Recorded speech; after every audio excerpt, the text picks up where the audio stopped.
सतनाम श्री वाहिगुरु साहिब जीओ। मृतक को जीवालनहार, भूखे को देवत आधार। सर्ब निधान जाकी दृष्टि माहे, पुरब लिखे का लहना पाहे। सब किछ तिसका ओह करन जोग, तिस बिन दूसर होआ न होग। जप जन सदा सदा दिन रैणी, सब ते ऊच निर्मल एह करनी। कर कृपा जिसको नाम दिया, नानक सो जन निर्मल थिया। परम सन्मानयोग गुरु रूप गुरु खालसा साध संगत जी, वाहिगुरु जी का खालसा वाहिगुरु जी की फतेह। चल रहे लड़ीवार प्रसंग धन धन श्री गुरु हरगोबिंद साहिब जी महाराज जी दे अध्याय 36वें विच अज आपां श्री गुरदित्ता जी द्वारा मोई गऊ नूं जीवाउण दा प्रसंग सरवण करांगे। आओ बड़े प्रेम नाल यह प्रसंग सरवण करिए। बरसात विच वरखा ज़्यादा होण करके नदी का पानी बहुत चढ़िया होया सी ते श्री हरगोबिंद जी पहाड़ों की सैर बहुत कर रहे सन। हेठां उपर नदी के नाल नाल चल रहे सन। बरसात इसे प्रकार बतीत की। फिर सुंदर सरद रुत आ गई।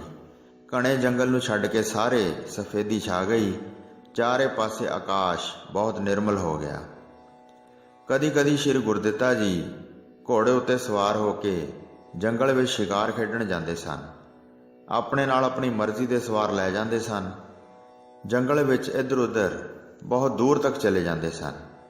कदी कदी श्री गुरदित्ता जी घोड़े उत्ते सवार होके जंगल में शिकार खेडण जाते सन। श्री हरगोबिंद जी ने स्थिरती फड़ी सी। वह बाहर बहुत घट जाण लग गए सन। कुत्तियां ते बाजां नूं रखना छड्ड दिता सी। दोवें वेले शुभ सभा लाउंदे सन ते रबाबी सुंदर शब्द गाउंदे सन। सिख संगत चारे पासियां तो आउंदी सी ते सारे उपहार लिया के अर्पण करते सन। उपहार अर्पण करके वड्डे भागां वाले दर्शन करते सन ते प्रेम विच भिजे चरण स्पर्श करते सन। गुरु जी दे वचन सुनते सन ते सतनाम दा सिमरन करते सन ते मुक्ति पा के अपने घरां नूं चले जाते सन।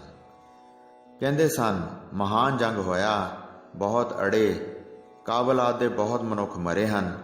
उधर दिल्ली आदि नगरां दे वासी गुरु जी नाल लड़ के विनाश हो गए। गुरु जी की सूरम गति जहान विच प्रगट है। वड्डे बहादुर हन।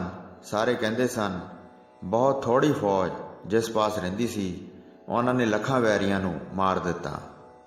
पीरां दे वड्डे पीर हन, वड्डे मीरां दे सोहणी रीते वाले वड्डे मीर हन। शाहजहां जिन्हां नाल लड़ के हार गया, होर विचारे की हन। चार चार लड़ाइयां करके सारे सूरमे खपा दिते, कोई भी जिउंदा घर ना पहुंचा। जगत विच वड्डा प्रसंग प्रगट हो गया। हज़ारां ही योधे जंग विच मारे गए। सतगुरु जी की वीरता ते शक्ति सारे जग विच प्रगट हो गई। सिख संगत सुन सुन के प्रसन्न हुंदी है। देशां विदेशां तो चल के आउंदी है। राह विच सारा बृतांत सुन के आउंदे हन। जिथे किथे मिल के मनुख गल्लां करते हैं। एक दिन बाबा गुरदित्ता जी चित करके शिकार खेडण गए। नाल कई असवार चल पे। चंचल घोड़े ते काठी पा लई, नाल गोलियां भर के बंदूक लै लई। सवेरे उठ के जंगल वल चल पे। खरगोशां ते सूरां नूं लभदे फिरदे सन। कुत्तियां नूं लै के अनेकां हिरनां मगर लाए। पहाड़ां दीयां खड्डां विच फिर रहे सन। हेठां उत्ते धरती ते चढ़दे उतरदे सन। बहुत झाड़ियां नूं खोजदे रहे। टेढ़े उच्चे नीवें ते पद्धरे थां वेखदे सन। गुरु जी दे सपुत्र जी जंगल विच फिर रहे सन। किसे थां तो भी शिकार प्राप्त ना होया। जद वड्डा दिन चढ़ गया तां बहुत गर्मी हो गई। फिरदे रहे पर कोई मृग भी ना मारिया। सवार दूर दूर तक फिरदे रहे। पहाड़ां दीयां कंधरां तक लभदे रहे। जंगल विच एक गां चल रही सी। उसदे नेड़े तेड़े बड़े संघने पत्तियां वाले बृक्ष सन। एक असवार फिरदे ने वेखी।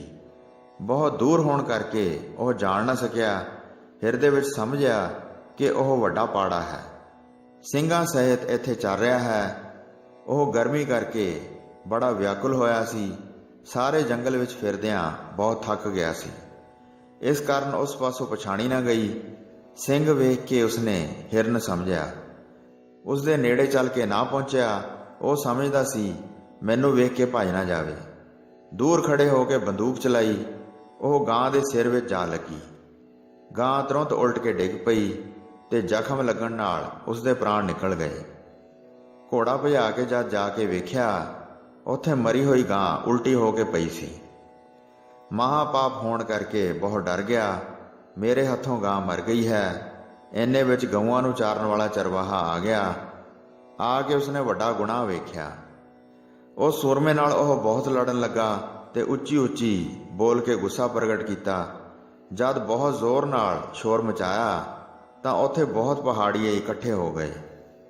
ਭਾਰੀ ਬਲ ਨਾਲ ਉਸ ਨੂੰ ਫੜ ਲਿਆ ਤੇ ਅਨੇਕ ਪ੍ਰਕਾਰ ਦੀਆਂ ਗਾਲਾਂ ਕੱਢਦੇ ਸਨ। ਗਾਂ ਲਵਾਂਗੇ ਤਦ ਹੀ ਛੱਡਾਂਗੇ, ਨਹੀਂ ਤਾਂ ਬੰਨ੍ਹ ਕੇ ਘਰ ਵਿੱਚ ਰੱਖ ਲਵਾਂਗੇ। ਜਦ ਰੌਲਾ ਪਿਆ ਤਾਂ ਹੋਰ ਸਵਾਰ ਆ ਗਏ।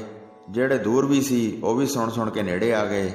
ਤਦ ਸ਼੍ਰੀ ਗੁਰਦਿੱਤੇ ਜੀ ਨੂੰ ਖਬਰ ਮਿਲੀ ਤਾਂ ਉਹ ਘੋੜਾ ਭਜਾ ਕੇ ਤੁਰੰਤ ਉੱਥੇ ਪਹੁੰਚ ਗਏ। ਵੱਡਾ ਘੋਰ ਪਾਪ ਜਾ ਕੇ ਵੇਖਿਆ ਤੇ ਪਹਾੜੀਆਂ ਨੇ ਬਹੁਤ ਸ਼ੋਰ ਮਚਾਇਆ ਹੋਇਆ ਸੀ। ਘੋੜੇ ਦੇ ਨਾਲ ਸੂਰਮੇ ਨੂੰ ਫੜਿਆ ਹੋਇਆ ਸੀ। ਅਪਰਾਧੀ ਸਮਝ ਕੇ ਬਹੁਤ ਝਿੜਕ ਰਹੇ ਸਨ। ਗੁਰੂ ਜੀ ਦੇ ਸਪੁੱਤਰ ਜੀ ਨੇ ਬੜਾ ਕੋਮਲ ਬਚਨ ਸੁਣਾਇਆ। ਜਾਣੇ ਬਗੈਰ ਵੱਡਾ ਦੋਸ਼ ਕਮਾਇਆ ਹੈ। ਸਾਰੇ ਇਸ ਨੂੰ ਛੱਡ ਦਿਓ। ਲੜਨ ਨਾਲ ਕੀ ਹੋਵੇਗਾ? ਇਹ ਹੁਣ ਮਰ ਗਈ ਹੈ।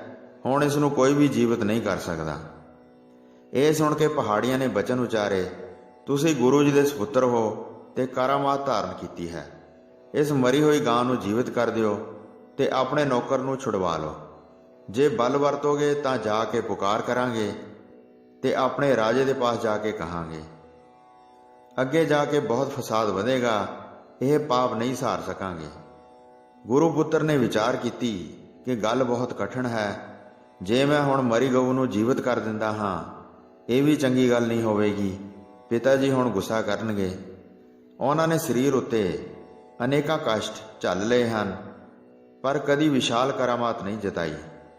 ਇਹ ਗੁਰੂ ਘਰ ਦਾ ਸਦਾ ਮਤ ਰਿਹਾ ਹੈ। ਨਾ ਜਰੇ ਜਾਣ ਵਾਲੇ ਨੂੰ ਵੀ ਜਰਦੇ ਹਨ, ਪਰ ਕਦੀ ਵੀ ਪ੍ਰਗਟ ਨਹੀਂ ਕਰਦੇ। ਆਪ ਕਦੀ ਵੀ ਕਰਾਮਾਤ ਨਹੀਂ ਲਾਉਂਦੇ। ਜੋ ਵੀ ਲਾਉਂਦਾ ਹੈ ਉਸ ਨੂੰ ਵੇਖ ਕੇ ਗੁੱਸਾ ਕਰਦੇ ਹਨ। ਜੇ ਇੱਥੇ ਗਾਂ ਨੂੰ ਜਿਉਂਦਾ ਨਹੀਂ ਕਰਦਾ ਹਾਂ, ਇੱਕ ਤਾਂ ਮਹਾਨ ਪਾਪ ਹੋਵੇਗਾ। ਦੂਸਰਾ, ਜੇ ਇਹ ਜਾ ਕੇ ਪੁਕਾਰ ਕਰਨਗੇ ਤੇ ਸੰਸਾਰ ਵਿੱਚ ਅਪਜਸ ਫੈਲੇਗਾ। ਇਸ ਦਾ ਕੋਈ ਵੀ ਨਾਂ ਨਹੀਂ ਲਵੇਗਾ। ਸਾਡੇ ਉੱਤੇ ਹੀ ਦੋਸ਼ ਲਾਉਣਗੇ। ਗੁਰੂ ਜੀ ਨੇ ਰਣ ਛੱਡ ਕੇ ਹੁਣ ਸ਼ਾਂਤ ਬਿਰਤੀ ਧਾਰਨ ਕੀਤੀ ਹੈ। ਇਹ ਵਿਖੇੜਾ ਸੁਣਨਗੇ ਤਾਂ ਗੁੱਸਾ ਕਰਨਗੇ। ਖੜੇ ਹੋ ਕੇ ਨੈਣਾਂ ਨੂੰ ਸਥਿਰ ਕਰ ਲਿਆ ਤੇ ਅਨੇਕ ਪ੍ਰਕਾਰ ਦੀਆਂ ਸੋਚਾਂ ਸੋਚਣ ਲੱਗੇ। ਕੀ ਕਰੀਏ? ਅਣਬਣ ਬਣਦੀ ਹੈ। ਦੋਹਾਂ ਵਿਧੀਆਂ ਨਾਲ ਵੱਡਾ ਕਹਿਰ ਹੁੰਦਾ ਹੈ। ਗਾਂ ਮਰੀ ਦਾ ਵੀ ਭਾਰੀ ਪਾਪ ਹੈ। ਜੇ ਕਰਾਮਾਤ ਕਰੀਏ ਵੱਡਾ ਦੋਸ਼ ਲੱਗਦਾ ਹੈ। ਕਾਫੀ ਦੇਰ ਉੱਥੇ ਖੜੇ ਰਹੇ ਤੇ ਹਿਰਦੇ ਵਿੱਚ ਬਹੁਤ ਵਿਚਾਰ ਕਰਦੇ ਰਹੇ। ਸਾਰੇ ਪਹਾੜੀ ਖੜੇ ਝਗੜਾ ਕਰ ਰਹੇ ਸਨ। ਆਪਣੇ ਮਨੁੱਖ ਤੇ ਪਰਾਏ ਪਹਾੜੀਏ ਰਲ ਕੇ ਵੱਡਾ ਇਕੱਠ ਹੋ ਗਿਆ। ਸ਼੍ਰੀ ਗੁਰਦਿੱਤਾ ਜੀ ਨਾਲ ਉਸ ਸਮੇਂ ਸੂਰਮੇ ਵੀ ਸਨ। ਉਹ ਸਾਰੇ ਹੱਥ ਜੋੜ ਕੇ ਬੋਲੇ, ਹੇ ਚਤੁਰ ਗੁਰੂ ਪੁੱਤਰ ਜੀ, ਮਰੀ ਗਾਂ ਦਾ ਬੜਾ ਵੱਡਾ ਦੋਸ਼ ਹੈ। ਜੇ ਜੀਵਤ ਹੋ ਜਾਵੇਗੀ ਤਾਂ ਬਹੁਤ ਚੰਗਾ ਹੋ ਜਾਵੇਗਾ। ਜਿਵੇਂ ਕਿਵੇਂ ਕਰਕੇ ਇਸ ਨੂੰ ਪ੍ਰਾਣ ਦੇ ਦਿਓ। ਸਾਰਿਆਂ ਪਾਸਿਆਂ ਤੋਂ ਕਲੇਸ਼ ਦਾ ਨਾਸ਼ ਹੋ ਜਾਵੇਗਾ। ਪਾਪ ਵੀ ਮਿਟ ਜਾਏਗਾ ਤੇ ਵੱਡਾ ਪੁੰਨ ਵੀ ਹੋਵੇਗਾ ਤੇ ਸਾਰੇ ਸਦਾ ਲਈ ਸ੍ਰੇਸ਼ਟ ਕੀਰਤੀ ਪਸਰੇਗੀ। ਮਨੋਖਾਦ ਜਿਹੜੇ ਹੋਰਨਾਂ ਨੂੰ ਜਿਵਾਉਣਾ ਹੈ, ਤਦ ਸਤਿਗੁਰੂ ਜੀ ਸੁਣ ਕੇ ਗੁੱਸੇ ਹੁੰਦੇ ਹਨ। ਇਸ ਨਾਲ ਵਾਧੂ ਪੁੰਨ ਨੂੰ ਜਾਣੋ। ਸ਼੍ਰੀ ਪ੍ਰਭੂ ਜੀ ਗੁੱਸਾ ਨਹੀਂ ਕਰਨਗੇ। ਇਤਿਹਾਸ ਸਾਰਿਆਂ ਨੇ ਸੁਣਾਇਆ। ਗੁਰੂ ਜੀ ਪੁੱਤਰ ਇਹ ਸੁਣ ਕੇ ਹਿਰਦੇ ਵਿੱਚ ਪਸੀਜ ਗਏ। ਸੋਚਿਆ, ਹੁਣ ਤਾਂ ਇਹ ਗਾਂ ਜੀਵਤ ਕਰਨ ਵਾਲੀ ਗੱਲ ਹੀ ਚੰਗੀ ਹੈ। ਪੁੰਨ ਸਹਿਤ ਝਗੜਾ ਮਿਟ ਜਾਵੇਗਾ। ਪਿਤਾ ਜੀ ਦੇ ਗੁੱਸੇ ਨੂੰ ਸਹਾਰ ਲਵਾਂਗਾ। ਜਿਵੇਂ ਕਹਿਣਗੇ ਉਸ ਤਰ੍ਹਾਂ ਹੀ ਕਰ ਲਵਾਂਗਾ। ਇਸ ਤਰ੍ਹਾਂ ਹਿਰਦੇ ਵਿੱਚ ਲਿਆ ਕੇ ਘੋੜੇ ਨੂੰ ਛੱਡ ਕੇ ਉਤਰ ਗਏ ਤੇ ਮਰੀ ਹੋਈ ਗਾਂ ਵੱਲ ਗਏ। ਨਿੰਮ ਦੇ ਬ੍ਰਿਛ ਦੀ ਇੱਕ ਨਵੀਂ ਟਾਹਣੀ ਲਈ ਤੇ ਉਸ ਨੂੰ ਹੱਥ ਵਿੱਚ ਫੜ ਕੇ ਗਾਂ ਦੇ ਪਾਸ ਪਹੁੰਚ ਗਏ। ਗਾਂ ਦੇ ਅੰਗਾਂ ਨੂੰ ਟਾਹਣੀ ਲਾ ਕੇ ਸ਼੍ਰੀ ਮੁਖ ਤੋਂ ਇਸ ਪ੍ਰਕਾਰ ਬੋਲੇ, ਉਠੋ ਮਾਤਾ ਜੀ, ਹੁਣ ਨੀਂਦ ਛੱਡੋ, ਪਹਿਲਾਂ ਵਾਂਗ ਘਾਹ ਚਰਨ ਲੱਗੋ। ਸਾਰੇ ਸੂਰਬੀਰ ਤੇ ਜਿਹੜੇ ਪਹਾੜੀ ਖੜੇ ਸਨ, ਮਰੀ ਹੋਈ ਗਾਂ ਵੱਲ ਵੇਖ ਰਹੇ ਸਨ। ਗੁਰੂ ਪੁੱਤਰ ਨੇ ਜਦ ਬਚਨ ਕੀਤਾ ਤਾਂ ਤੁਰੰਤ ਉੱਠੀ ਤੇ ਪਹਿਲਾਂ ਵਾਂਗ ਹੋ ਗਈ, ਹਰੇ ਘਰੇ ਘਾਹ ਨੂੰ ਚਰਨ ਲੱਗੀ। ਇਹ ਵੇਖ ਕੇ ਸਾਰਿਆਂ ਦੀਆਂ ਬੁੱਧੀਆਂ ਹੈਰਾਨੀ ਵਿੱਚ ਭਿੱਜ ਗਈਆਂ। ਪ੍ਰਸੰਨ ਹੋ ਕੇ ਹਿੱਕ ਕੇ ਸੰਭਾਲ ਲਈ ਤੇ ਲੈ ਕੇ ਚਲੇ ਗਏ ਜਿੱਥੇ ਸਾਰੀਆਂ ਗਾਈਆਂ ਚਰ ਰਹੀਆਂ ਸਨ। ਬੰਦਨਾ ਕਰਕੇ ਸ੍ਰੇਸ਼ਟ ਜਸ ਉਚਾਰਨ ਕਰਦੇ ਸਨ। ਹਿਰਦੇ ਵਿੱਚ ਗੁਰੂ ਜੀ ਦੀ ਮਹਿਮਾ ਧਾਰ ਕੇ ਚਲੇ ਗਏ। ਗੁਰੂ ਪੁੱਤਰ ਘੋੜੇ ਤੇ ਚੜ੍ਹ ਕੇ ਚੱਲ ਪਏ ਤੇ ਸਾਰੇ ਸੂਰਮੇ ਨਾਲ ਮਿਲ ਕੇ ਚੱਲ ਪਏ। ਹੈਰਾਨੀ ਭਰੀ ਮਤ ਲੈ ਕੇ ਕੀਰਤਪੁਰ ਸਾਹਿਬ ਆ ਗਏ। ਉਤਰ ਕੇ ਘੋੜੇ ਅਸਤਬਲ ਵਿੱਚ ਬੰਨ੍ਹ ਦਿੱਤੇ। ਉਸ ਸਮੇਂ ਦਿਨ ਦੀ ਦੁਪਹਿਰ ਹੋ ਗਈ ਸੀ। ਮਨ ਭਾਉਂਦਾ ਭੋਜਨ ਛਕਿਆ। ਸਾਰੇ ਜਾ ਕੇ ਆਪਣੇ ਆਪਣੇ ਸਥਾਨਾਂ ਤੇ ਟਿਕ ਗਏ। ਸਤਿਗੁਰੂ ਜੀ ਨੇ ਸੁਣਿਆ ਕਿ ਭੋਜਨ ਹੁਣੇ ਹੀ ਛਕਿਆ ਹੈ। ਜਿਹੜੇ ਨਾਲ ਗਏ ਸਨ ਉਹਨਾਂ ਵਿੱਚੋਂ ਇੱਕ ਸੂਰਮੇ ਨੂੰ ਬੁਲਾਇਆ ਤੇ ਨੇੜੇ ਆਉਂਦਾ ਵੇਖ ਕੇ ਬਚਨ ਕੀਤਾ, ਅੱਜ ਤੁਸੀਂ ਕਿੱਥੇ ਸਮਾਂ ਬਤੀਤ ਕੀਤਾ ਹੈ? ਬਾਹਰ ਫਿਰਦੇ ਰਹੇ ਹੋ ਤੇ ਭੋਜਨ ਹੁਣ ਛਕਿਆ ਹੈ। ਸਾਰੀ ਗੱਲ ਸੱਚੋ ਸੱਚ ਦੱਸ ਦਿਓ। ਜੇ ਝੂਠ ਕਹੇਗਾ ਤਾਂ ਤੇਰੇ ਤੇ ਦੋਸ਼ ਲੱਗੇਗਾ। ਇਹ ਸੁਣ ਕੇ ਸੂਰਮੇ ਦਾ ਸਾਰਾ ਸਰੀਰ ਕੰਬ ਗਿਆ। ਸੱਚੀ ਗੱਲ ਦੱਸਣ ਲੱਗਾ। ਸੋਚਣ ਲੱਗਾ ਕਿ ਜੇ ਮੈਂ ਝੂਠ ਕਹਾਂਗਾ ਤਾਂ ਸਾਰੀ ਗੱਲ ਜਾਣ ਲੈਣਗੇ ਤੇ ਮੇਰੇ ਬਾਰੇ ਸਰਾਪ ਉਚਾਰਨ ਕਰ ਦੇਣਗੇ। ਅੱਜ ਬਹੁਤ ਅਸਚਰਜ ਗੱਲ ਹੋਈ ਹੈ। ਇੱਕ ਗਾਂ ਮਰ ਗਈ। ਸੂਰਮੇ ਨੇ ਜਾਣਨ ਤੋਂ ਬਗੈਰ ਮਾਰ ਦਿੱਤੀ। ਪਹਾੜੀਆਂ ਨੇ ਆ ਕੇ ਸ਼ੋਰ ਮਚਾ ਦਿੱਤਾ ਤੇ ਸ਼੍ਰੀ ਗੁਰਦਿੱਤਾ ਜੀ ਫਿਰ ਸੁਣ ਕੇ ਆ ਗਏ। ਗਾਂ ਮਾਰਨ ਨੂੰ ਵੱਡਾ ਪਾਪ ਜਾਣਿਆ। ਸਾਰਿਆਂ ਦੇ ਕਹਿਣ ਤੇ ਗਾਂ ਨੂੰ ਪ੍ਰਾਣ ਦੇ ਦਿੱਤੇ। ਉਸ ਥਾਂ ਬਹੁਤ ਝਗੜਾ ਪਿਆ ਰਿਹਾ। ਇਸ ਕਰਕੇ ਦੁਪਹਿਰ ਹੋ ਗਈ। ਇਹ ਸੁਣ ਕੇ ਸਤਿਗੁਰੂ ਜੀ ਨੇ ਚੁੱਪ ਧਾਰਨ ਕਰ ਲਈ। ਹਿਰਦੇ ਵਿੱਚ ਗੁੱਸਾ ਕੀਤਾ ਕਿ ਨਹੀਂ, ਕਿਸੇ ਨੇ ਨਾ ਜਾਣਿਆ। ਇਹ ਸੁਣ ਕੇ 4 ਘੜੀਆਂ ਬਤੀਤ ਕੀਤੀਆਂ। ਤਦ ਦਿਨ 1.5 ਪਹਿਰ ਬਾਕੀ ਰਹਿ ਗਿਆ। ਸੁਚੇਤ ਹੋਣ ਦਾ ਸਮਾਂ ਜਾਣ ਕੇ ਆਪਣੇ ਵੱਡੇ ਸਪੁੱਤਰ ਦੇ ਪਾਸ ਆਏ। ਉਹ ਬੰਦਨਾ ਕਰਕੇ ਸਾਹਮਣੇ ਖੜੇ ਹੋ ਗਏ ਤੇ ਆਪਣੇ ਪਿਤਾ ਜੀ ਦੇ ਤੇਵਰ ਉਹਨਾਂ ਨੇ ਕੁਝ ਹੋਰ ਹੀ ਵੇਖੇ। ਅੰਗਾਂ ਵਿੱਚ ਸਥਿਰਤਾ ਧਾਰ ਕੇ ਖੜੇ ਰਹੇ। ਕੰਵਲ ਲੈਣ ਸ਼ੰਕੇ ਵਿੱਚ ਪਏ ਹਨ ਤੇ ਚਿੱਤ ਉਦਾਸ ਹੈ। ਵੱਡੇ ਸਪੁੱਤਰ ਤੇ ਵੱਡਾ ਗੁੱਸਾ ਹੈ। ਸਤਿਗੁਰੂ ਜੀ ਦਾ ਚਿਹਰਾ ਤੇ ਨੈਣ ਲਾਲ ਹੋ ਗਏ। ਫਿਰ ਬੋਲੇ, ਹੁਣ ਚੰਗੀ ਗੱਲ ਕਰਨ ਲੱਗੇ ਹੋ, ਜਿਹੜੀ ਪ੍ਰਭੂ ਗੁਰੂ ਜੀ ਅਤੇ ਸੰਤਾਂ ਨੂੰ ਬਹੁਤ ਮਾੜੀ ਲੱਗਦੀ ਹੈ। ਜਿਸ ਕਿਰਤ ਨੂੰ ਸ੍ਰੇਸ਼ਟ ਲੋਕ ਸਨਮਾਨ ਨਹੀਂ ਦਿੰਦੇ ਹਨ, ਬੁੱਧੀਮਾਨ ਵਿਅਕਤੀ ਇਹ ਕੰਮ ਕਦੇ ਨਹੀਂ ਕਰਦਾ ਹੈ। ਜਿਹੜੀ ਵਿਪਤਾ ਆ ਪੈਂਦੀ ਹੈ ਉਹ ਸਾਰੇ ਸਰੀਰ ਝੱਲਦੇ ਹਨ, ਦਿਲ ਨਹੀਂ ਛੱਡਦੇ, ਧੀਰਜ ਧਾਰਨ ਕਰਦੇ ਹਨ, ਸਿਰ ਅਤੇ ਸਰੀਰ ਤੇ ਨਹੀਂ ਜਤਾਉਂਦੇ ਹਨ।